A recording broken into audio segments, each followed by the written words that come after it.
Bismillahirrahmanirrahim. We are studying chapter number 19 of the biology. Today topic is regeneration. The ability to regain or recover the lost or injured parts of the body is called as regeneration. In sponges, due to simple organization, sponges possesses great power of the regeneration. They are not only they replace the part lost during the injury, but any piece of the body is capable of the growing into complete sponge. This process is however very slow and require months or years for the complete development. If lobster loses its pincer claw or new claw regenerate, if starfish breaks off a portion of their arms into pieces till the central disc completely divide of the arm is left,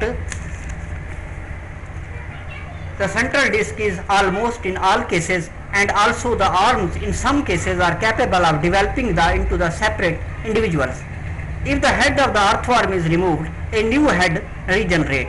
Limb regeneration has been studied mostly in the salamander of the various ages.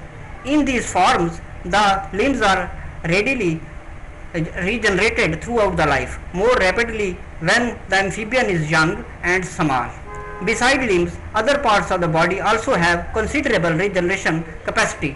Tail in the larvae of amphibians and in the lizard. For example, lizard can easily discard its tail, but tail can be regenerated by special features of its tail.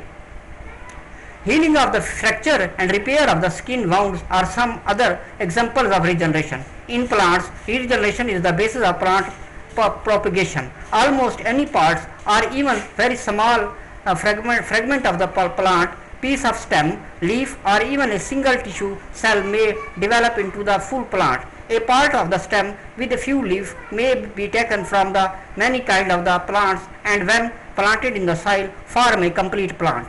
We know that regeneration is the development and the formation of the missing organ in adult animals. So during the formation and development, some embryological process is repeated as was in embryo, that the retination of undifferentiated cells and differentiation of cells in the process of regeneration. Many of the various cell types which were present in missing parts of the body are replaced by the differentiation of the cells.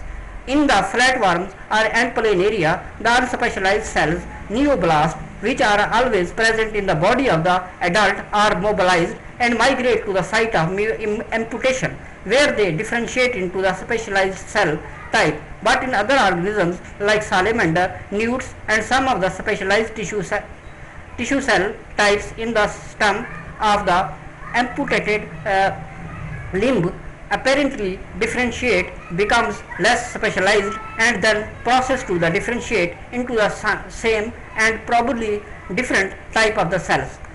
Thanks for watching.